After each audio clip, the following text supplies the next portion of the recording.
Fish fry म्हटलं की वरतून कुरकुरीत आणि आतून असं पनीरसारखं मऊ लुसलुशीत एकदम असं खायला टेस्टी लागतं आणि बनवायला पण अशी एकदम खूप सोपी पद्धत आहे. नमस्कार, मी अंकिताच रेसिपी मराठीमध्ये तुमचं खूप खूप स्वागत आहे. आज आपण बनवणार आहोत सुरमई फ्राय एकदम अशी आतून मऊ लुसलुशीत आणि बाहेरून अशी कुरकुरीत. इथे मी आपली अशी फ्रेश सुरमई आणले, स्वच्छ पाण्याने धुवून घेतली.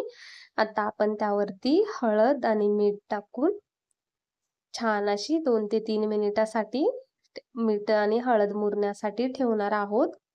सर्व पीसला आपण असं हळद मीठ लावून घेणार आहोत. आता आपण इथे टाकूयात अद्रक लसूणची पेस्ट. अद्रक एकदम आपण हलक्या हाताने करायचे. लाल तिखट, मी इथे आगरी कोळी मसाला वापरलाय. तुम्ही तुमच्या आवडीने लाल तिखट पण टाकू शकतात, आपल्याकडे जो मसाला असेल तो. आणि सर्व असं मस्त मसाले लावून घेऊयात. इथे असा रव्यामध्ये आपण लाल तिखट टाकले, मीठ हळद टाकले चवीनुसार आणि हे सर्व आपण कोटिंग करून घेणार आहोत रव्यामध्ये. इथे बारीक जाड रवा, कुठलाही रवा चालेल. छान असं मस्त रवा लावून घेतलाय.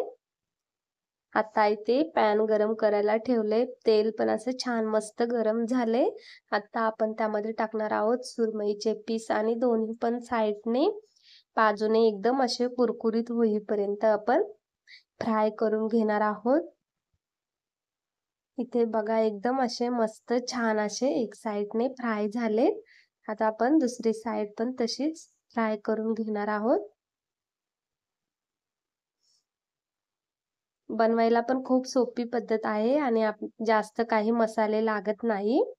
आपल्या घरच्या मसाल्यामध्ये बनून तयार होते.